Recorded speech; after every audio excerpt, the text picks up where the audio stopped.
السلام علیکم ویورس، امید آپ سب بخیر و عافیت ہوں گے۔ اللہ پاک آپ سب کو مجھ سمیت اپنی حفظ و امان میں رکھے۔ سامعین کرام، سب سے پہلے آج کے دن 14 اگست 1947 کی یاد میں یوم آزادی آپ سب کو مبارک ہو۔ یقیناً آزادی اللہ کی ایک بہت بڑی نعمت ہے جس کا کوئی نعم البدل نہیں۔ سامعین محترم، آج کا دن ہمیں یہ دعوت فکر دیتا ہے کہ ہم 74واں یوم آزادی منا رہے ہیں، اور ہمیں آج کے دن یہ اعادہ بھی کرنا ہے، اور ساتھ ساتھ ہم نے اپنی کمزوریاں، خامیاں بھی مد نظر رکھ کر آگے چلنے کا تہیہ بھی کرنا ہے۔ مہذب قومیں اپنی آزادیاں اسی فلسفے کے تحت مناتی ہیں۔ یہ نہیں کہ آزادی کا دن ہو اور صبح سویرے باجے لیے گلیوں میں، روڈز کے اوپر ہم لوگ شور و غوغا تو مچا لیتے ہیں، لیکن افسوس کہ اصل مقصد کو ہم بہت پیچھے چھوڑ دیتے ہیں۔ تو سامعین کرام، پاکستان اسلامی جمہوریہ پاکستان آئین پاکستان کے مطابق اس کا نام، اور آپ دیکھتے ہیں کہ 74 سالوں میں کل 33 ایئرس اس میں آمریت اور بقیہ عرصے میں جمہوریت نافذ العمل رہی۔ جمہوریت جس انداز سے نافذ العمل رہی، اس کی بڑی بھیانک داستان ہے کہ اس ٹینیور میں 21 پرائم منسٹرز، وزیر اعظم، 21 وزرائے اعظم آئے، اور ستم ظریفی یقیناً کہ 21 کے 21 اپنا ٹینیور پورا نہیں کر سکے۔ یہ بذات خود ایک بہت بڑا کوسچن ہے۔ آج کے دن ہم سب کو اس کے محرکات تلاش کرنے چاہیے۔ آگے چلتے ہیں کہ دو نظام حکومت یعنی آمریت اور جمہوریت رہی، پھر اب ایک نیا بیانیہ زور پکڑ رہا ہے کہ اسلامی فلاحی ریاست۔ یقیناً بہت خوبصورت نام، اگرچہ قائد اعظم محمد علی جناح نے فلاحی ریاست کا تصور پیش کیا تھا، ان کا یہ خواب تھا۔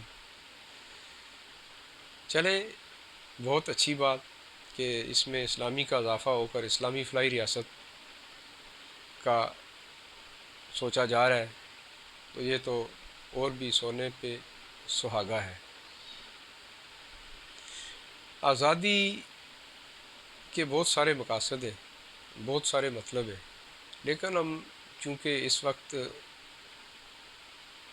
ملک کی آزادی کی بات کر رہے ہیں اور شہریوں کی آزادی کی بات کر رہے ہیں، تو دو بڑے مطلب اس کے سامنے ہوتے ہیں، ایک شخصی آزادی اور ایک مذہبی آزادی۔ چونکہ مذہبی آزادی کو ہم پریفر کرتے ہیں اس لیے کہ پاکستان دو قومی نظریے کی بنیاد پر بنا، اور دو قومی نظریہ کیا تھا؟ اس میں ہندو اور مسلمان، ان دونوں کے نظریات کا ٹکراؤ تھا، اور اسی نظریے کو آگے لے کر ہمارے قائدین، ہمارے اکابرین چلے، اور ان کی شبانہ روز محنتوں اور قربانیوں کے نتیجے میں ملک پاکستان معرض وجود میں آیا۔ تو اس لحاظ سے سب سے اہم بات مذہبی آزادی کا ہونا ہے۔ الحمدللہ تمام پاکستان میں مذہبی آزادی ہے۔ ہمیں اپنے رب پاک کا لاکھ لاکھ شکر ادا کرنا چاہیے۔ اس کے بعد آتی ہے جی شخصی آزادی۔ شخصی آزادی چونکہ یہاں نظام حکومت ایک سا نہیں رہا اور کبھی جمہوریت مستحکم نہیں رہی کہ شخصی آزادی کی ضمانت آمریت میں نہیں ہوا کرتی بلکہ جمہوریت ہی میں ہوا کرتی ہے۔ شخصی آزادی میں جو سب سے بڑا پہلو ہوتا ہے وہ انصاف ہوتا ہے۔ جب کسی معاشرے میں انصاف کا بول بالا ہو تو یقیناً اچھے لوگ اچھی سوچ کے ساتھ اپنے سسٹم کو لے کر چلتے ہیں، اور اگر انصاف کے ہی ڈاواں ڈول ہو جائے، ناپید ہو جائے، تو ایسی صورت میں آپ سمجھتے ہیں کہ جب انصاف نہ ہو تو وہاں جنگل کا قانون رائج ہو جاتا ہے۔ تو یہ آپ اچھی طرح جانتے ہیں کہ جنگل کا قانون کہاں رائج ہوتا ہے۔ جب جنگل کا قانون رائج ہو جائے تو پھر اس کے نتیجے میں مار داڑ، قتل و غارت گری اور اس طرح کی دوسری چیزیں جنم لیتی ہیں۔ تو نتیجہ مار داڑ کا، تو پھر آپ سوچئے کہ آزادی کا نام کافی حد تک سوالیہ نشان بن جاتا ہے۔ پھر دیکھتے ہیں ہم مساوات۔ مساوات کسی بھی ملک میں شہریوں کے لیے ان کے حقوق اور رہن سہن میں یکسانیت کا ہونا ہے۔ تو یہ بھی ایک سوال ہے ہم سب کے لیے۔ آئیے ہم اپنے ارد گرد دیکھیں اور اس سوال کا جواب تلاش کریں کہ کیا ہم اس وقت یکسانیت اور مساوات کے ساتھ اپنی زندگی گزار رہے ہیں۔ آگے چلتے ہیں۔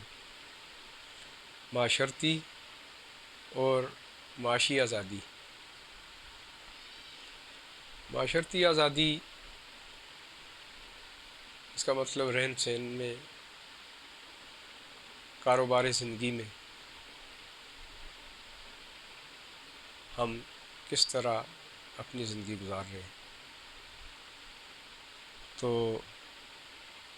آپ اگر باغور جائزہ لیں تو یہاں بھی جواب آپ کا کچھ نہیں کی طرف ہی جاتا ہے۔ اس کی مثال کہ معاشرے میں سب کو بنیادی حقوق حاصل ہے،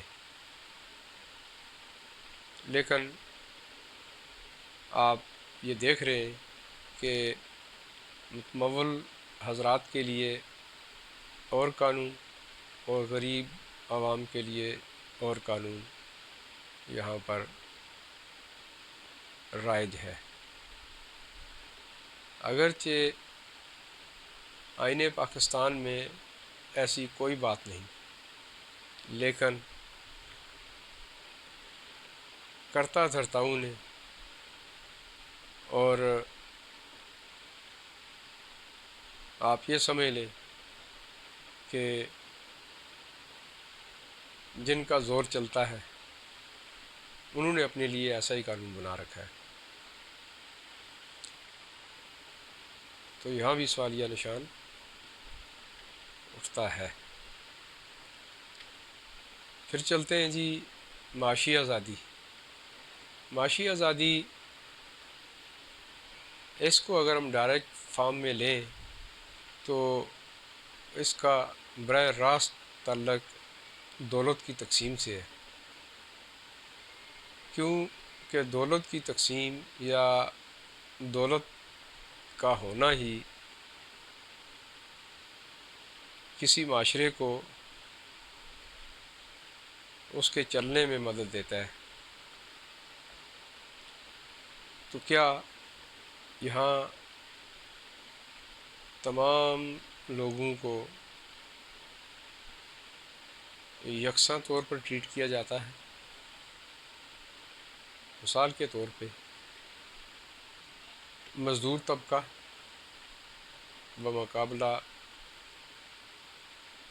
سرکاری ملازمین،